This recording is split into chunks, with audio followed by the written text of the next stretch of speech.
இங்க ஒரு மிகப்பெரிய பறக்கிற மான்ஸ்டர் ஒருத்தனுடைய கார் முன்னால வந்து நின்னு அந்த காரை வழி மறைக்குது. சரின்னு அவன் அந்த காரை ரிவர்ஸ் எடுக்கிறான். பார்த்தா பின்னாலேயும் ஒரு மான்ஸ்டர் நிக்குது. அதுக்கப்புறம் கொஞ்ச நேரத்திலேயே பார்த்தா 3 மான்ஸ்டருங்க ஒன்னா சேர்ந்து அந்த காரை அப்படியே சுத்து போட்டுருதுங்க.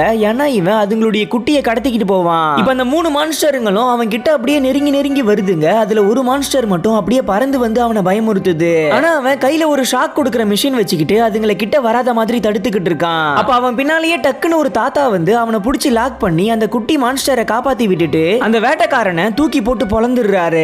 இத பார்த்து எல்லா பசங்களும் ரொம்ப சந்தோஷப்படுறாங்க. அந்த குட்டி மான்ஸ்டரும் அவங்க குடும்பத்தோட போய் சேர்ந்துடுது. ஆக்சுவலா என்னன்னா இந்த குட்டி மான்ஸ்டர் நம்ம ஹீரோ கூடவும் அவங்க தாத்தா கூடவும் நல்லா பழகி இருக்கும். இப்போ அவங்க ஃபேமிலி வந்த உடனே அதுக்கு அதுதான் கரெக்டான இடம்னு சொல்லிட்டு அந்த மான்ஸ்டரை அவங்க ஃபேமிலி கூடவே அனுப்பி விட்டுருவாங்க. அதுக்கப்புறம் நம்ம ஹீரோவும் வீக்கெண்ட் முடிஞ்சு தாத்தா வீட்ல இருந்து திரும்பி சொந்த ஊருக்கு ஃபிளைட்ல போய்கிட்டு இருப்பான். அப்ப அந்த குட்டி மான்ஸ்டர் ஃபிளைட் கிட்ட பறந்து வந்து அவனை வழி அனுப்பி வைக்குது. அவனும் அதுக்கு டாட்டா காட்டுறான்.